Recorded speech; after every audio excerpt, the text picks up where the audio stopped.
Okay, this is the last part here then. And we're going to talk about how you can combine the solving that we talked about in the last two videos with quadratics. So this is normally a starter, but it's just a nice exercise to remind you of disguised quadratics.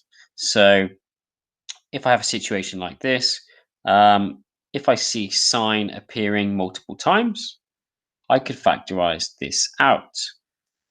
And this is what I would have. But what I actually have is I have two trig equation questions. How can this be true? Well, this part on the left, sine x could be equal to 0. That sounds a lot like a question that we were doing a minute ago. Sine of x is equal to 0. Well, there you go. There's three answers for that one there. Or it could be that sine x minus 2 cos x equals 0. Sine x minus 2 cos x equals 0. Move the 2 cos x to the other side. Sine x equals 2 cos x. Divide by cos both sides, and you've got yourself tan x equals 2. So these things could make this equal to 0, which makes the equation work, or we could be talking about when tan of x is equal to 2. So we have some more solutions. So in other words, we can solve equations, quadratic equations, with trigonometry, and we will often get quite a lot of answers. So that's what we're going to do. Let's start with a nice one. So something like this. 5 sine squared x plus 3 sine x minus 2 equals 0. And here's our interval again. Now, if we remember that sine squared x really means sine of x squared plus 3, well, if I put the sine of x in brackets again, sine of x minus 2 equals 0, can you see here that I have 5 bracket squared plus 3 bracket minus 2 equals 0? In other words, I have a quadratic. I have the thing squared and then not squared and then doesn't appear at all. So you could let, for example, y equals sine x. If you did that, then you would get 5. The bracket squared means y squared. Plus 3 bracket means 3y. Minus 2 equals 0. Okay? You could then do your factorizing of quadratics to get something like this. But remember that we undo substitutions. So when you say y equals 2/5 and y equals minus a half at the end, what you really mean, because y is sine x, what you really mean is you mean sine of x is 2/5. That's a question. You can solve this one here. You will get these two answers. Or you mean y is minus 1, which means sine of x is minus 1. And you get your answer here. These answers have to be in this interval, okay, between 0 and 360. So that's why we stop there. So this quadratic equation actually has 3 solutions between 0 and 360.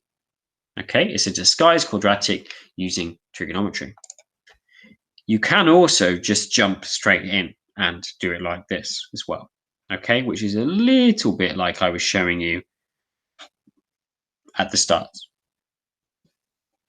So if we're in a situation where we see something like 3 cos squared x minus 6 cos x, maybe I'll even make this one more difficult. I'll put the number on the other side, equals 7. What we have here is we have a quadratic. We have quadratic because we have the thing squared and then the thing not squared. Not squared means like to the power of 1, remember. So we have the pattern of a quadratic.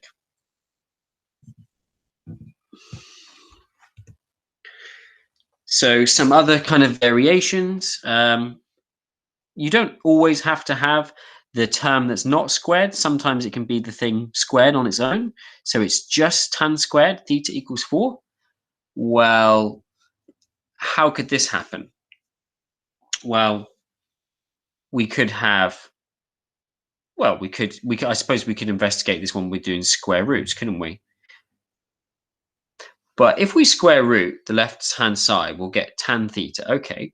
But if we have the right-hand side being square rooted, because we're solving an equation, this is one of these situations where there's more than one answer. Because if tan squared theta equals 4, tan of theta, when it was squared, it could have been 2. 2 squared is 4, but it also could have been minus 2, because minus 2 squared is 4 as well. So what you have now is you have two equations to solve.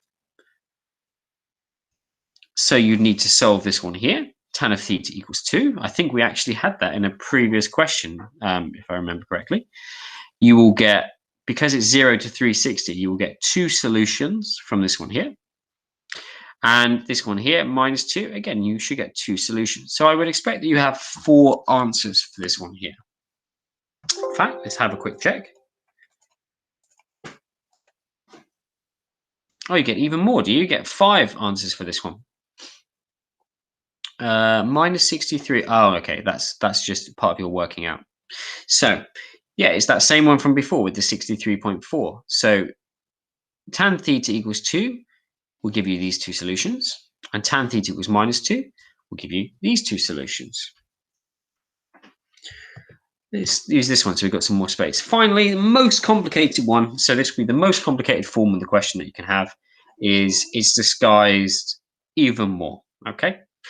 So we've got 2 cos squared x, so I mean it's definitely a quadratic because of that squared already. 9 sine x, well, okay, this is interesting because it's not the same thing. It's not cos, it's sine, equals 3 sine squared x.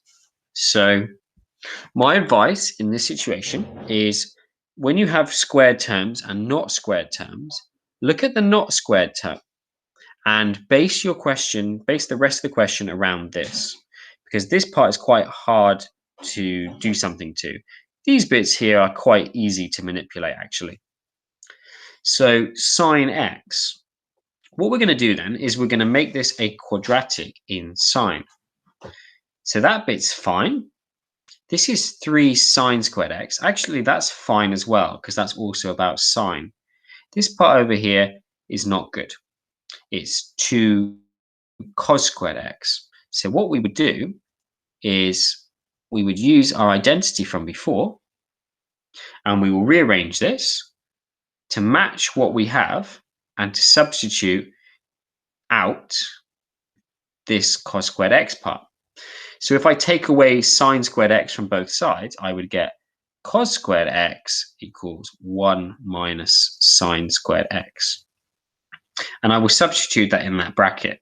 I will get 2, lots of 1 minus sine squared x plus equals that will all be the same.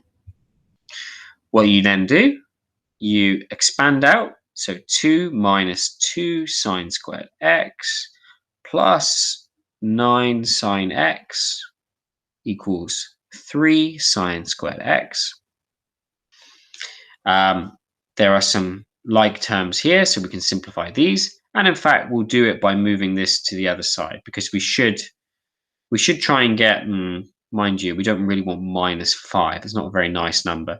So what we'll do then is we'll just move everything over to this side, okay? Because you want your quadratic to be equal to 0. So if I do all of that, what do I get? Let's have a look. So if I move it all over to the same side, I should end up with this one here. 5 sine squared x minus sine x. 5 sine squared x. What happened to the 9? Okay, I think there's a mistake in this question. I think there's not meant to be a 9 there. Yeah, because there's no easy way of changing this one. Okay, so we should get 5 sine squared x minus sine x minus 2 equals 0. Then when we're in this situation, we do everything the same as before. Okay, so we put it into 2 brackets, or we substitute. Sine of x is minus 1 over 5. It sounds like you get two answers. Interestingly, you'll also get sine of x minus 2 equals 0, which is the same as saying sine of x equals 2. This here is not valid.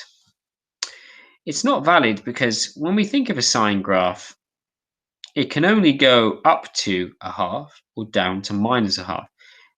The question, what value of x in a sine graph gives you 2, is kind of a silly question because it doesn't reach that part there. So you can write this one out, but then you just cross it out. It's an invalid answer. It's like a negative time in mechanics. It doesn't really make sense. But these questions here are sort of the most complicated case. I suppose I suppose I would say this one here can just be a little bit more difficult, but we use the same advice again. So 5 sine x equals 1 plus 2 cos squared x. So look at the bit that's not being squared and use this to guide you in the question. This sine of x is quite fiddly to change, but this here is not a problem. And can you see the question says show that this can be written in this form?